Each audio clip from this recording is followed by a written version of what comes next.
Hello, good afternoon everybody. It's 2 o'clock and welcome and joining our latest MmIT webinar, Essential Tools and Technologies for the Library and Information Professional.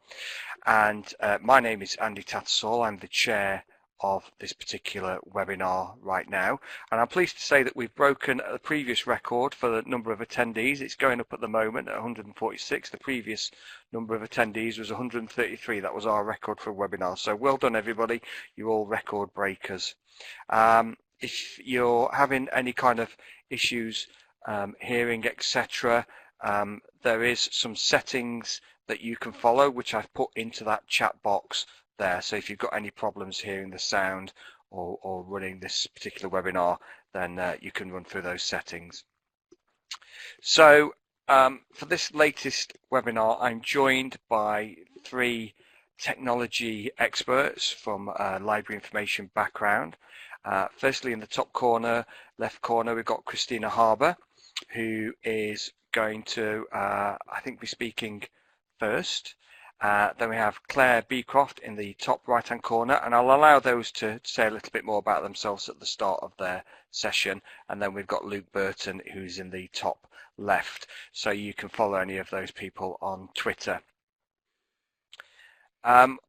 I'm just going to put this here for a second, and I will share it at the end, but it's really quite important that we shape our webinars. We run webinars in MmIT, and it's quite important that we do get feedback, so we get some idea of, one, are we hitting the right spot? Are we covering the right areas around libraries and information areas in terms of technology, and what kind of things would you like to see us run?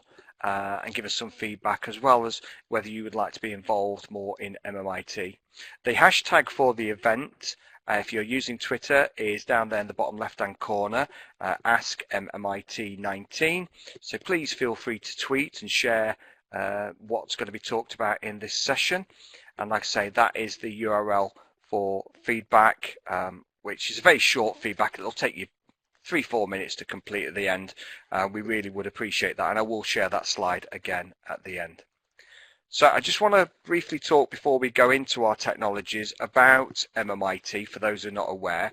It's a Cilip special interest group. We focus on multimedia information technology, which is quite an expansive area, as you can imagine these days. So it's everything around the web and social media, etc. It can be pretty much anything that's technology driven and involved within the library information sector. We have a yearly AGM and afternoon talks at Cilip, which took place last month on mindful technology. We had a really good event there, and we try and run 2 to 3 workshop talks a year, depending on capacity, and we also run 2 online webinars a year, of which this is our first. There'll be another one in the autumn, and there's always scope for other events as well. Last year we took part in a Twitter chat as well. We've been involved in conference events. We've run our own conference, and certainly something we are going to consider for the future, and we actively participate within library information conferences. We always are at Cilip, at the Cilip conference, and as well we have a stand at Internet Librarian International, as well as delivering talks there from time to time.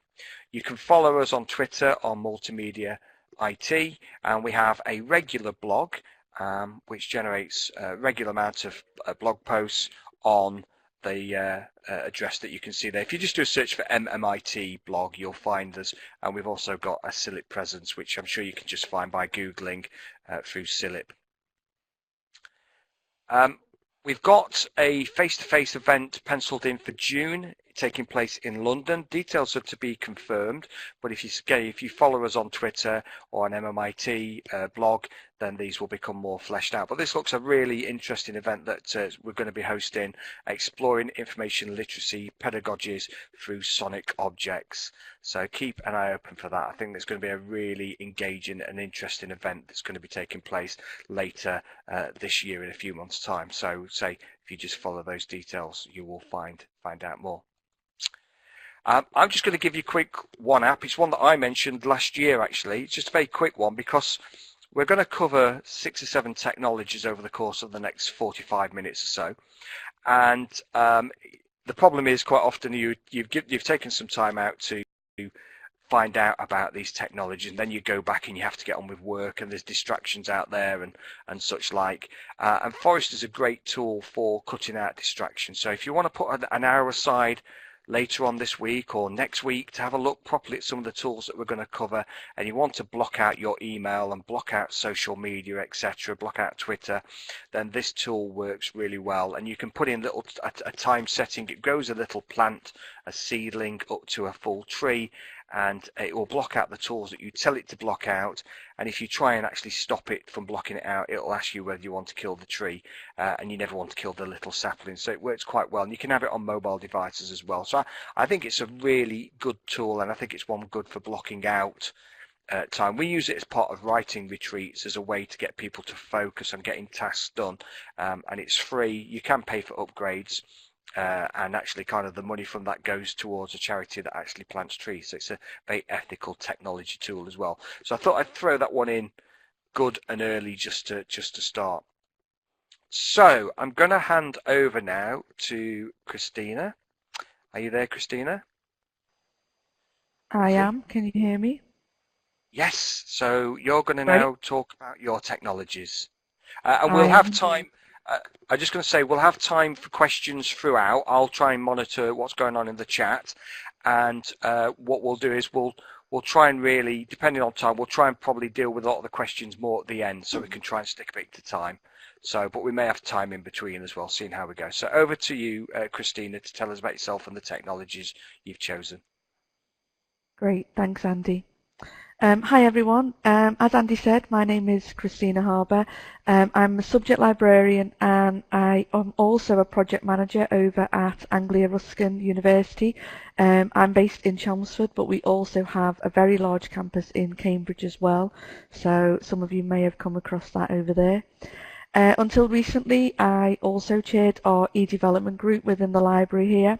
So I've always taken a keen interest in technology-enhanced learning, and how we kind of can enhance our library sessions with technology.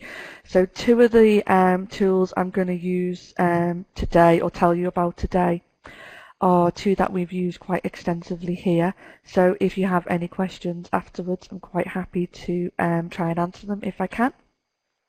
So the first tool that I'm going to talk about is called H5P. And H5P is an online content editor that makes it a lot easier to create interactive HTML5 content. So things like videos, presentations, quizzes. These can then be used, reused elsewhere and shared with people. A lot of people do struggle with HTML and creating that and writing that yourself, and you don't need any knowledge of that when you use H5P. So it is a really simple and easy to use website. So it's totally available online, so you don't need to download anything to create content, which is another good feature.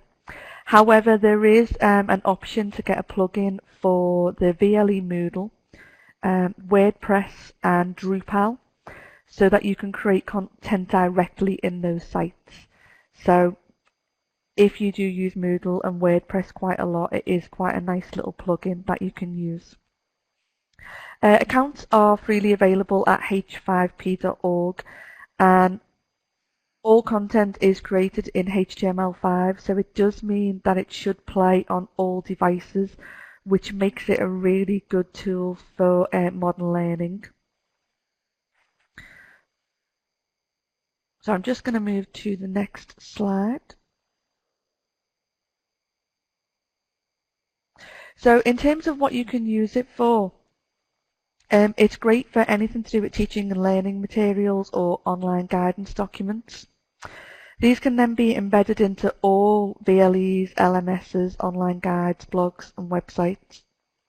When you're in the H5P website, in terms of creating new content, it can be quite difficult to locate. So I just wanted to mention that if you do create an account in H5P, when you log in, if you go to My Account, there is a pink button called Create New Content. And if you click on that, you can then choose from a list of content that you want to create. And I'm going to mention what that content is a little bit later. So if you want to get a feel for the type of content that is available, I've put on my slide the support materials, which goes to the documentation side of H5P. But there is also an examples and download section. And I'm just going to move to, I'll come back to this slide, but I just want to move along a little bit to this one here, just to give you an idea of the type of things that you can create in H5P. So I've only listed about 7 or 8 here, but there are 40 different types of content to choose from. So there's a really big wide range of things that you can create. So the first one there that I wanted to mention that I found really useful in the past is the accordion. And what we've used accordion for is to create drop-down menus. So for example, we have a reading list system called Talis Aspire here, and we wanted to create FAQs. They were getting really long in a Word document, so we used accordion to have a question and answer with a drop-down menu, and we did that with that accordion content type within H5P. There are also lots of useful tools for teaching and learning, so things like drag and drop, fill in the blanks, speak the words. They're all really, really simple to create and work really well embedded into things like LibGuides or directly into VLE. And you can also create things like interactive images, interactive videos, and there's also a really simple audio recorder in there. So it's really hard to describe kind of what H5P is, because as you can see from those 7 or 8, there's a very wide-ranging set of resources within there. So I do recommend that you go in, have a little look at the different content that is available and test them out as well. If I just go back to my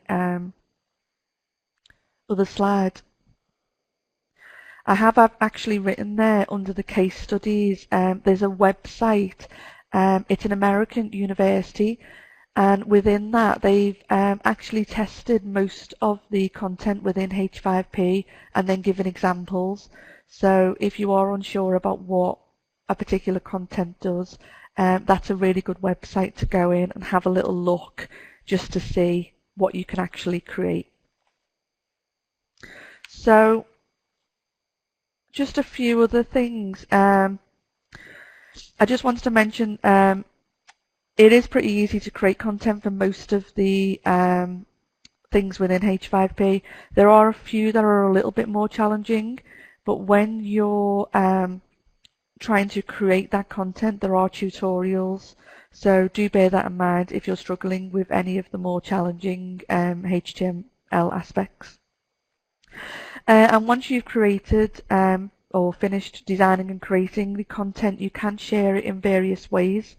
So if any of you use Google Classroom, you can get a link that you can share within that. And if you have a website blog, or as I mentioned, you use a VLE or an LMS, you can get an embed code and paste that in to those sites. So it's quite easy to use. So this is the front page of H5P. As I said, you can access that at h5p.org. And if anyone has any further questions, just let me know, and hopefully I'll be able to answer them. But it is a great little tool, so do give it a go. So the second tool I wanted to talk a little bit about is Sentation. I'm not really sure how you pronounce it. I'm going to go with Sentation as in presentation. This is a really easy and inexpensive way to create online presentations from having a video such as YouTube, Google Video or Vimeo, and then linking that to your PowerPoint.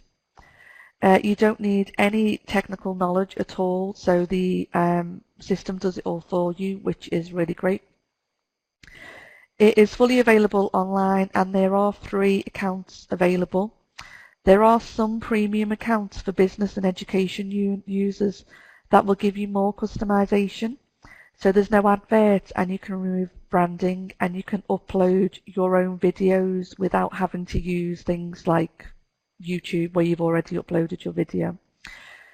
Kind of a few pros of this are that it is web-based and simple to use, but just to mention, there are a few cons. It is a more basic tool than a lot of those more expensive paid-for versions where you can do similar things. So just bear in mind, it is a free version. So, the functionality isn't as great as some of the paid ones, but it is still a really great tool. So a little bit more information on that. You can use Sentation for any presentations in which having a video attached to it would be useful. So a few examples of that would be if you wanted to demonstrate a database in an academic library, for example, or a public library. You could do that with a video of how the database works, and then you could have your own slides in a presentation. Another example would be if you had, say, a video of an event that took place in your library, and then your presentation might have further details or images of the event that took place. That would work as well. So as I say, it is really easy to use, but just a few things to mention to get you started. When you create a new presentation, there are steps to help you, which is really good. When you log in and create a new presentation, it will prompt you to provide a link to the video that you want to use. It will then prompt you after that to upload the relevant PowerPoint presentation. It then magically merges these two presentations together, and in your account after about 2 to 3 minutes that will be available. You can do a little bit more functionality once that's created, basically drag and drop. So the syncing is quite intuitive, it doesn't require any prior knowledge. The video is on the left with the slides on the right, and if you click under any of the slides, there is you can capture a time code from the video or type it in manually, and that means that you can sync your slides to show within certain parts of the video. So that's quite a neat little tool within it. Once you're happy with your presentation, you can share it via a link, HTML code or email. And I've got a slide of what that looks like here. So you can see basically Sentation is saying it as easy as 3 steps. So upload your video, upload your slides, and then synchronize the two together. And in that bottom image there, it is a little bit small, but you can just see how the My Presentation screen looks. And it gives you the option to play, sync the slides and the video together, edit and share your presentations. And then just to go back one slide, this is the front page of Sentation, and everyone quite likes the little thing that they've put there. If YouTube and PowerPoint had a baby, it would be Sentation. And I think that's about it, Andy, if anyone's got any quick questions. Thank you, Christina. That was really interesting. If anyone has got any quick questions, I know there's been a couple of discussions and some links shared in the chat box to the right-hand side of resources that have been created.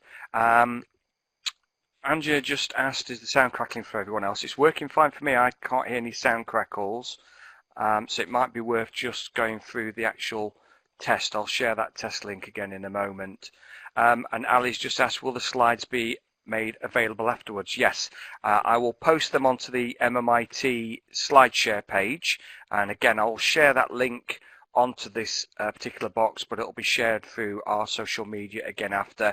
And this webinar is being recorded as well, and that'll be on our YouTube page, so I'll put that up as well. The question from Christy: does Sentation only work with YouTube? Can you use other video uploads like Vimeo? Yeah, so anywhere that you can get a URL. So any video sharing website, as long as you can provide Zentation with a URL, it will find the video. Okay, thank you. And Zentation, with the syncing, can you determine when the slides move along? Yeah. Yes. Yeah, so that's what you do in the syncing, yeah. Okay. Kate asks, does HP5 link seamlessly with LibGuides, or do students have to log in as they do with Moodle quizzes? Nope, you don't need to log in. You basically get an embed code, and when you put it straight into H5P, it just comes up in like an iframe. What I'll do is I'll send you a link of one of our LibGuides just to show you some of the stuff that we've got embedded in there. I'm not sure if we've got quizzes, but we've definitely got the accordion embedded into our LibGuide, so you can see how that looks in the iframe. Okay, thank you. And Lisa asks, what type of ads do you get with the free version of Zentation? Oh, now you're asking, I can't remember. It's not like full-on like video ads. I think it's more like the kind of, I think it's more really the branding, I suppose, rather than adverts. Yeah. I'm not, I'd probably have to look into that, can't quite remember. Okay, yeah, okay, thank you. If there's any more questions for Christine, obviously she's going to be here for the next half an hour or so I will keep an eye on those. And so feel free to keep asking any questions that you think of and keep the debate going on Twitter and on the webinar. So we're going to move on now to Claire Beecroft. Claire, are you there? Hello, Claire. I am. Can you hear me? Yes. Yes. Can you hear me now? Yes, I will. Okay, you've got a webcam. I'm going to speak minimally because it's feeding back through your speakers. Okay. So I'm getting a feedback loop. So I'm going to hand over to you now, okay, Claire, and you're going to talk about your tools. Okay, fantastic. Over to you, Claire. So I feel slightly bad that it's Padlet that I'm talking about, because I don't doubt that most of you will have heard of Padlet. But Padlet is a tool that I've been using for a long, long time. It's something that I keep coming back to.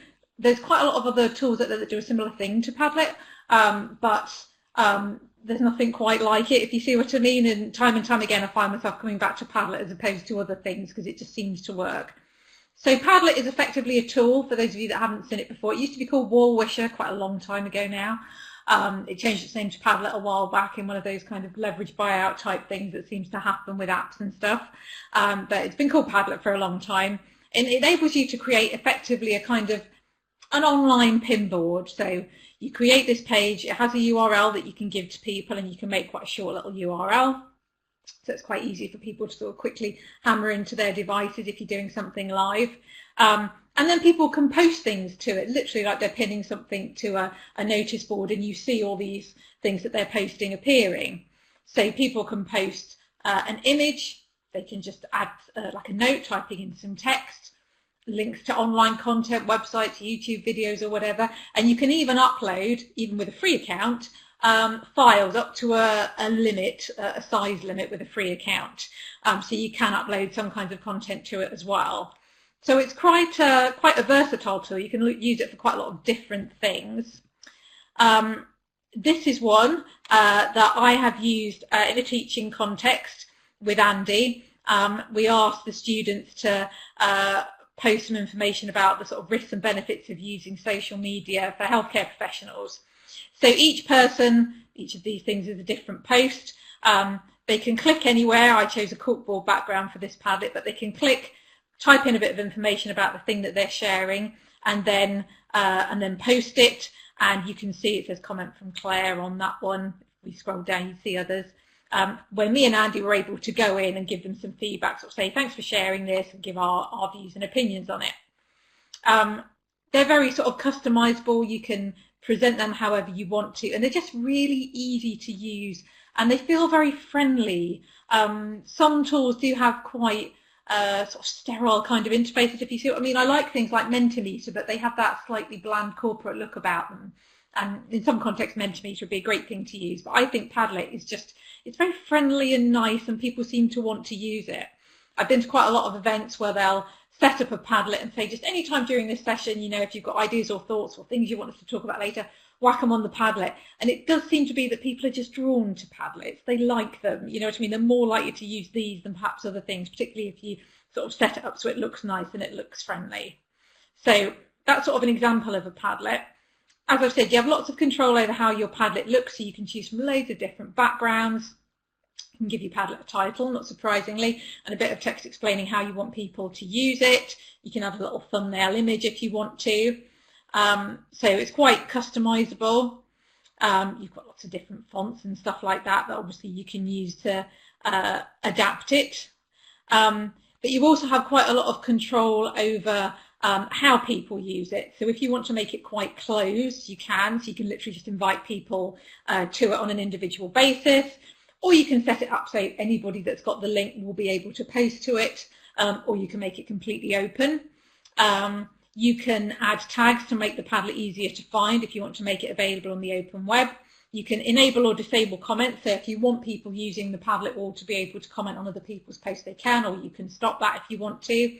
And also you have this feature now called reactions, so people can sort of favourite things, like things, upvote them. So if you want to use it to sort of get a consensus from a group of people about something, you can get people to post and other members of the group can just sort of upvote something, so you get an overall sense of what the group's feeling is about this, that or the other. So it makes it very sort of versatile in how you use it. You can use it to sort of get immediate feedback on maybe a sort of an info skills session you just taught, or you can leave a Padlet open over a period of time for people to post feedback.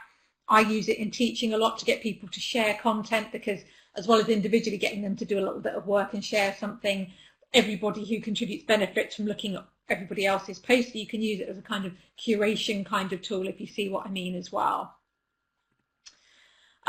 So you are also able to have quite a lot of control over not just how you share it, but what you do with it and how you sort of keep it or dispose of it. So you can embed them, and they seem to work well embedded. I've embedded them into our virtual learning environment at Sheffield, and people have been able to post them no problem.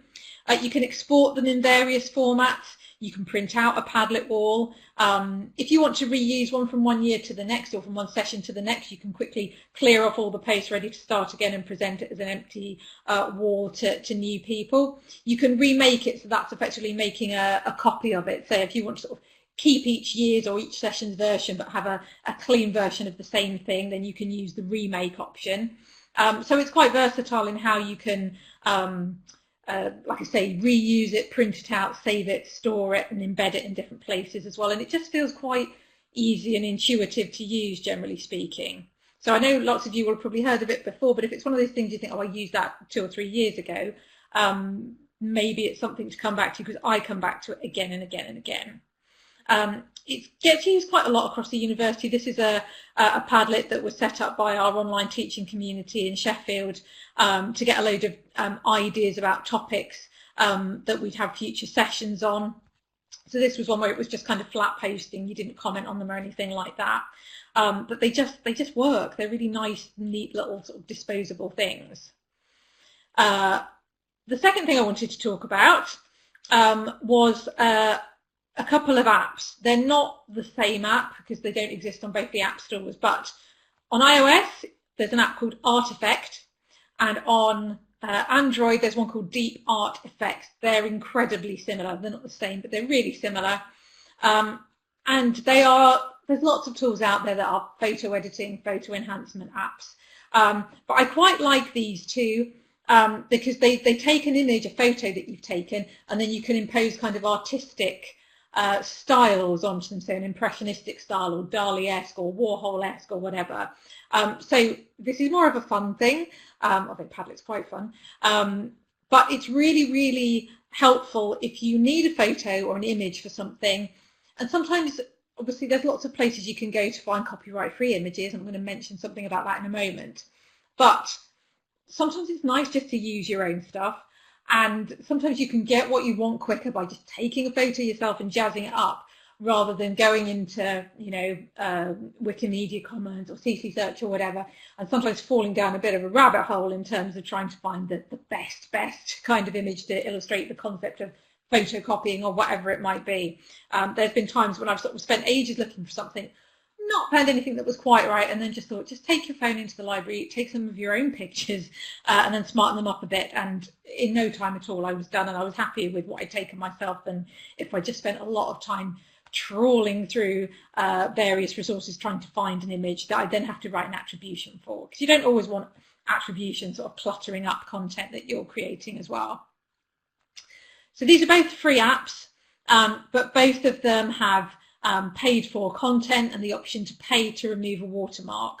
I don't find the watermark too annoying. I think it's £1.99 to remove the watermark that it imposes on the images, so something to be aware of. But just to give you an idea of the kinds of effects you get, this is a photo I took yesterday of our new books shelves in the Shah Library, which are quite pretty these days. Medical books are getting nicer and nicer looking as time goes on, but still, once I'd imposed my art effect on it, it just imposes this kind of artistic style over the top that just makes things look a bit more fun. And for things like leaflets and posters, or just an image to jazz up a slide or a web page where it's not necessarily an incredibly meaningful image like a chart or a diagram, but it's just there to make things look a bit more engaging and pretty, I think things like art effect work really nicely.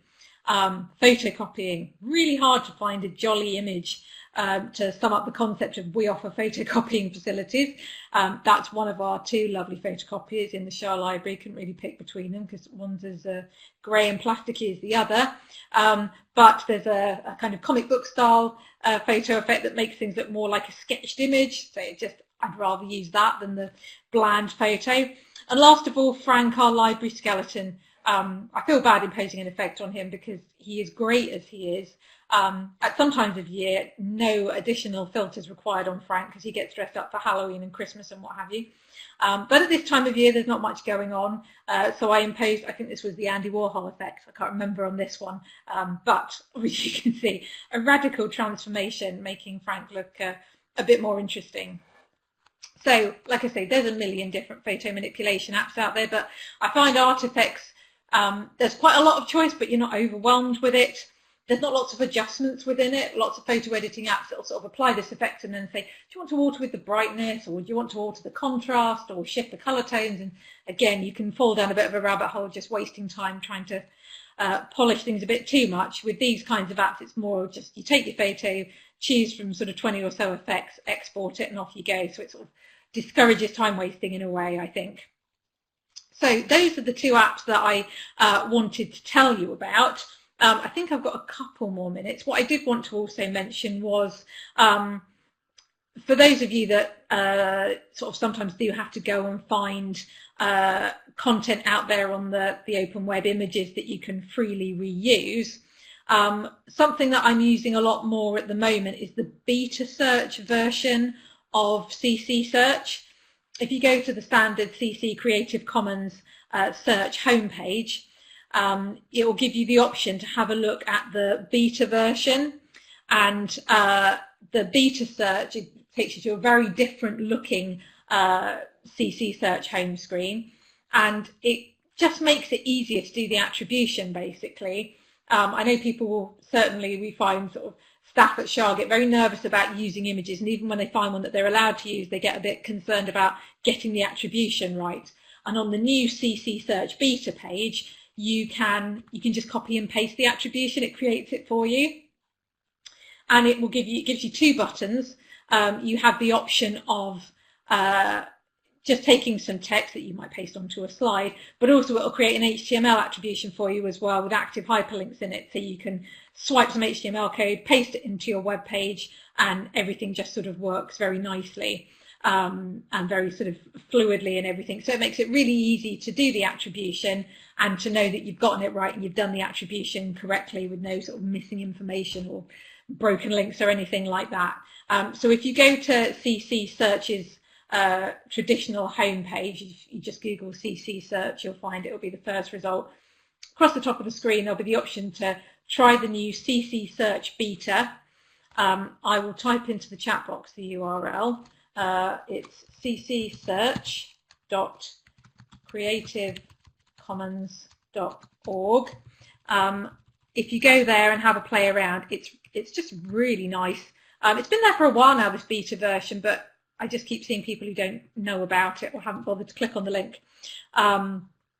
So give it a go. It makes doing attribution much easier. It's a nicer search interface. It doesn't give you all the nice nuanced searching facilities that standard CC Search does. Normally in CC Search you can say, go and find the images from Wikimedia Commons or Flickr, or find the audio from this particular source. This is more of a all-in-one kind of thing, so you can't tell immediately where it's found the source images from, but you can follow the links through to see, oh, well, this one came from Flickr, or it came from this website, one thing or another. So well worth a look on that website, because you just find, I generally find the nicest things that way. I tend to find through CC Search, and also I like to support Creative Commons, because I like the fact that they exist, and that they encourage people to share their content and license their content appropriately. So I like to support them. But I think that's everything I wanted to say. Okay, thank you, Claire. Yeah, it's good to revisit an old tool like Padlet and see how it can be used again, because it's a tool that's been around for a while, but always finds new ways to be utilised, and also to see some simple, nice apps that can be used as well to kind of jazz up your presentations. I wasn't aware of the new CC Search. I've just had a look at it, and it looks really nice, especially for those people who are a little bit new to Creative Commons.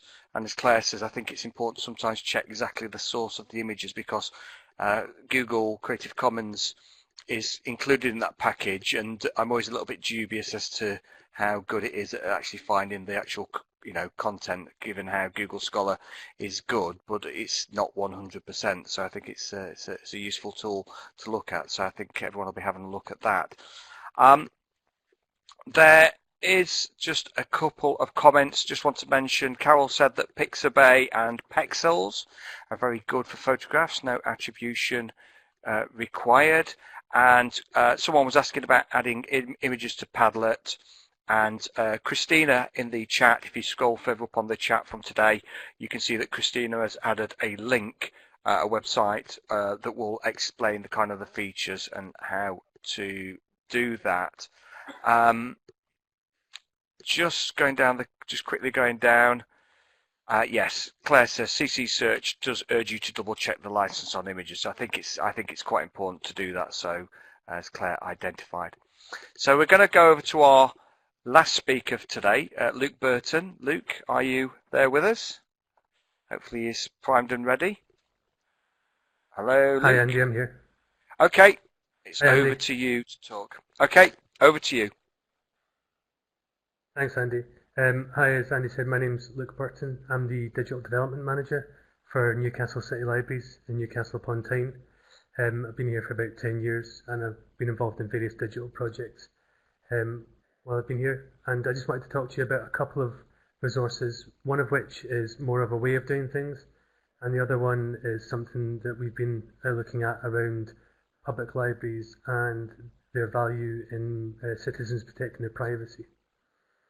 So the first thing I wanted to talk about was a technique called Yesterbox, which some of you may have heard of, and although it's not specific to libraries, it was a technique that I find quite useful for managing my inbox, as I'm sure a lot of people have found.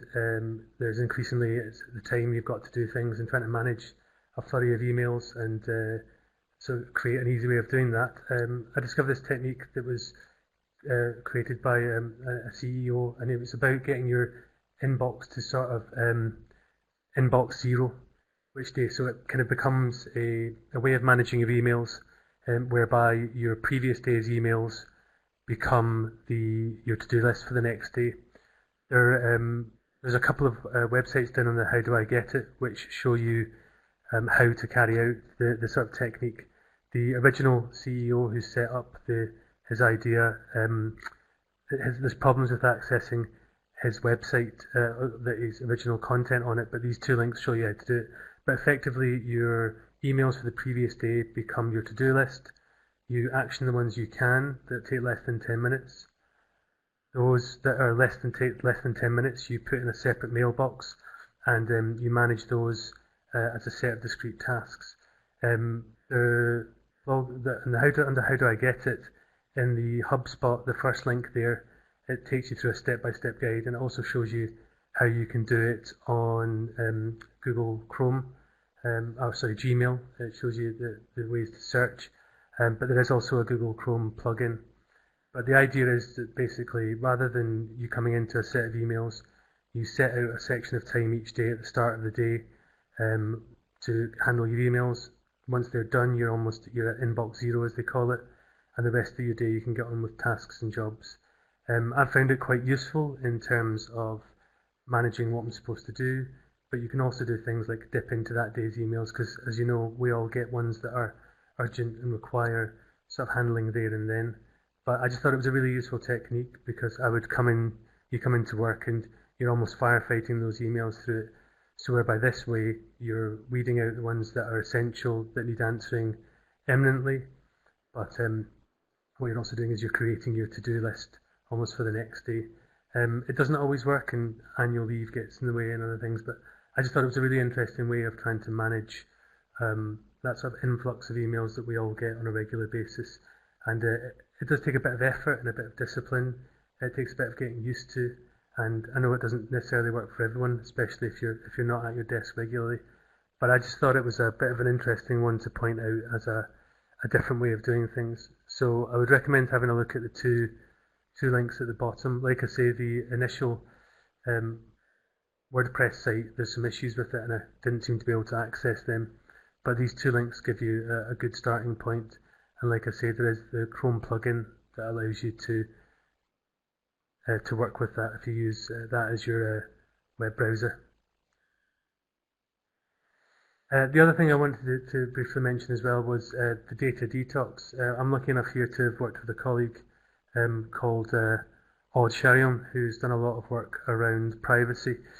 She's created a guide that's probably worth a look at, that she's worked with Carnegie Trust UK to produce a guide for library staff, particularly public library staff, to advocate for privacy with citizens and users, and how to help them protect their privacy, but also how libraries can also advocate for that as well. So we've done quite a bit of work here in the sort of key role that we feel libraries play in protecting people's privacy as a service, but also how we can help individuals to protect theirs. And this resource, Data Detox, which was done in a collaboration by Mozilla and a company called Tactical Tech, is a really useful tool. And I would urge you also to go and look at Tactical Tech's website, which is down there on the How Do I Get It, as a site to get some more information around sort of privacy and sort of good data stewardship. So what it is, it's an 8-day step-by-step guide to reducing your data traces online. It includes using apps, social media. It's an online resource. So again, under that How Do I Get It, that first link takes you to the online resource. It does work. I've had issues. It may be our systems here, but I've had issues accessing our Internet Explorer, but it works fine on Chrome. You can request physical copies. They did produce some physical ones, and they're not as freely available as they were, but you can contact them for hard copies, and they'll ask you kind of what is it you plan to do with them. But it's a good way of starting a conversation with them. So there are physical cards that you can get that take you through those steps, but the online resource works really well. So like I say, it's available through the first link on the slides there, and Tactical Tech is the website underneath it. And what you do is you basically, there's various different phases. So, excuse me, you can look at that initial discovery phase. They have a section on Google and what it has. Social media is particularly in there as well. They do a bit on your mobile devices, and also sort of take you through some app cleansing. So it's a really useful step-by-step guide. We've used it with members of the public, but we've also shared it with colleagues as well. On the one hand, it allows them to carry out that detox, to have better understanding of their data, but also it kind of opens people's eyes. So a lot of the time, we've had conversations here where people didn't realise what they were giving to Facebook, and that small number of people that actually read the terms and conditions of platforms, what you're actually handing over to the providers. So it's really useful, sort of 8 steps. There's also some bonus ones as well. They've created some additional things that you can look at as well, which is sort of around dating apps and smartphones, and also Alexa sort of voice assistants as well. So they're adding things to it all the time. allowing you to get a better handle on your data, be better stewards of your data as well. And like I say, we've used it either as individuals in sort of our personal lives, but also we've endeavoured to use it with members of the public and with staff. With staff, it's allowed us to educate them in order to support customers and users, and with members of the public, it's again about encouraging them to use it. We've tried to build it into some of our digital inclusion work that we do here. So as well as doing basic digital skills around setting up emails or using council services, universal credit, we also try and give people that additional handle on it in terms of what's happening with data, because we don't feel that people have a good handle on what they're doing. And as I say, in terms of privacy and digital security in general, I would encourage people to go and have a look at Tactical Tech, their website. There's a load of really useful resources. There's a newsletter. There's a lot of information available on there. They encourage people to get in touch with them, whether it's to get physical copies or whether it's to engage with them. But I really think that the data detox is a useful tool for us as individuals to carry out. It gives us new insight, but also it's a really useful resource as something that you can share with users, students, other people, to give them a wider understanding of their data and what's happening with it. So I think, I know that was a brief overview, but I think that's everything from me, and I can hand you back to Andy now to wrap up. Okay, Luke, thank you very much. We have a bit of time for any questions. There's the feedback link. Hopefully you can all see that. And if anyone has got any last questions regarding this, I don't know if there's any questions on Twitter. I can't see anything that has come in, but if anyone has any questions, now is your time to ask. Well, we've got all three speakers here regarding any of the technologies we've talked about. This will appear in a blog post. The video will be embedded in the blog post, and we'll also make a point of sharing links to all the technologies, and some people have also shared a few useful links, and we'll put those in as well, because I know some people have asked to see those as well. I'm just going through the chat now. Can you add the link to this? Can't click on it in the presentation. Oh, I'll see if I can get it up in the moment. Data Detox sounds complementary to the Digital Footprint MOOC run by colleagues here at University of Edinburgh. I think I actually may have taken that MOOC. Question here from Kate Wright, Aberystwyth University. I'd be interested in what tips or insights the presenters have on the GDPR privacy aspects of the tools they've talked about, especially ones that have user interaction. So I'll throw that out to any of our presenters regarding GDPR, that tricky hot potato. If anyone would like to speak about that. Hopefully they're all listening, the presenters. Hello? Anybody? Luke? Christina? Claire? Well, it's Luke here. I was just going to say, I suppose the key thing around GDPR is just is that informed consent as to what information you're collecting, what you're doing with it, why you need it, that you're being clear and transparent with your collection of it, and obviously ensuring as well that you dispose of it in a timely manner.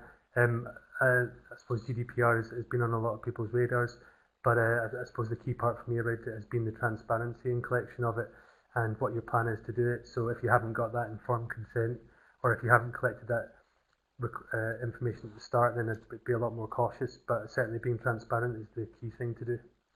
Brilliant. Thank you, Luke. Has anyone else? We've got a few people that are typing at the moment. I've just put the feedback link into the chat box, so you can click on that now directly. So please do that.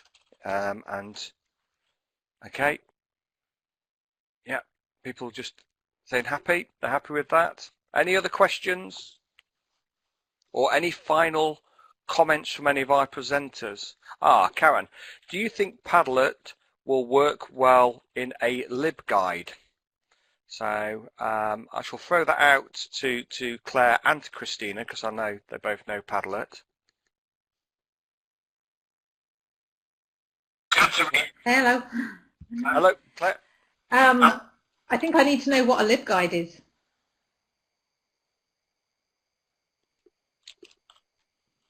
Christina, are you there? Because you'll have a better idea. I'll try to think if you've ever put in... Your microphone needs turning up, Christina. Sorry, can you hear me? It's quiet. Can you hear me now? I can hear you now. Can you hear me now? Yes. Okay, sorry, I think I'd moved it up. Yeah, I don't know if you can embed it straight in terms of putting it in like an iframe or anything like that. I think you could probably share the link, but there may be a way that you can actually have it where it's, you know, totally embedded. But off the top of my head, I don't know. I'd have to look into it. I have been able to embed it in our virtual learning environment. It's in an iframe, and it seems to work fine that way. So as far as I know, as long as it's in an iframe, it should work. You'll be able to see it, drag and scroll around it, and post things to it. Yeah, so that you should be able to do it in a libguide then.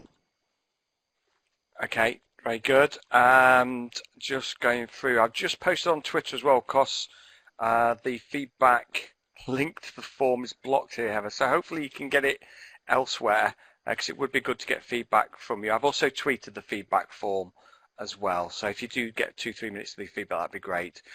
Tom, who's just down the road at Hallam, has shared a useful link to an example of an embedded Padlet there as well in libguide. So thanks for that, Tom. Really helpful. And Luke just replying to Sarah. Okay, so this is just where he's talking about Yesterbox. I've used Yesterbox, and I actually do think it's really good. It's something I'd like to do a bit more as well. So there's a discussion going on here. Coco says, however, a libguide is public and a VLE requires a login, so the person who wants to embed a Padlet into a libguide want the outside public to contribute. It's just a consideration. So a good point made there as well. So we're into the last few minutes. Any burning questions for anyone who's feel that they've got enough out of this, then you feel free to go. You don't have to hang around. We're happy to stay on here for another 4 or 5 minutes. And like I say, keep an eye open on our Twitter and our blog page for the video, for the slides, for useful links, and also for forthcoming events, with our event coming up in June in London as well. Okay, we have some more chats just going on here. Christina says, if you really need to, you can make a libguide private.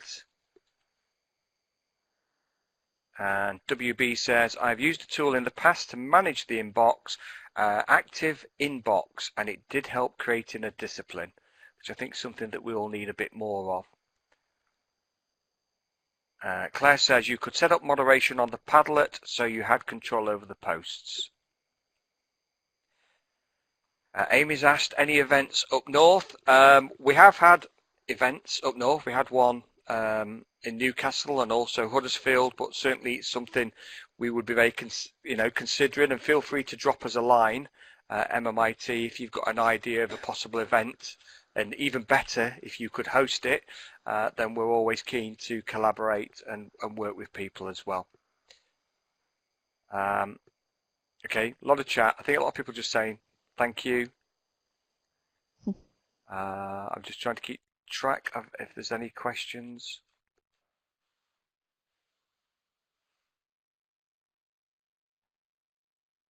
No, I think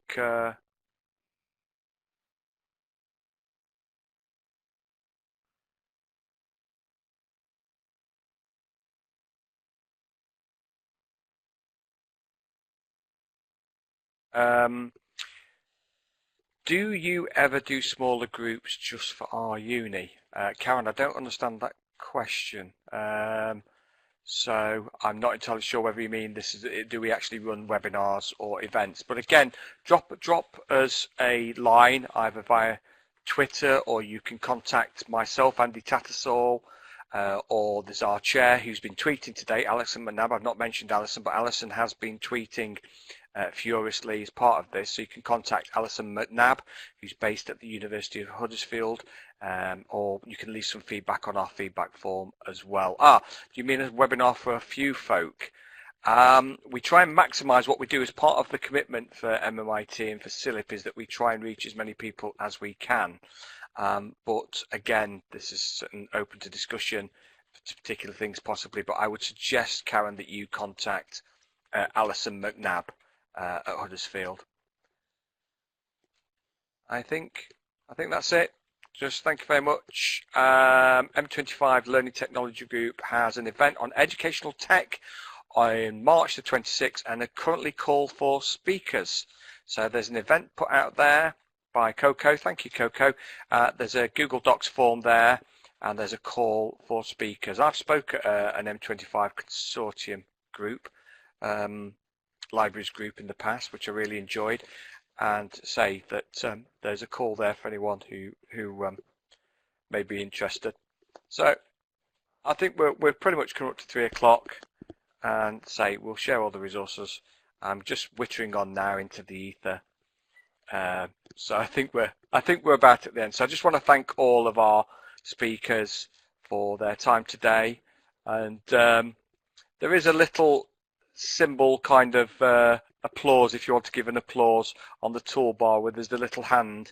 If you click that, there's a little applause thing that you can click and give applause. People have raised their hands, so.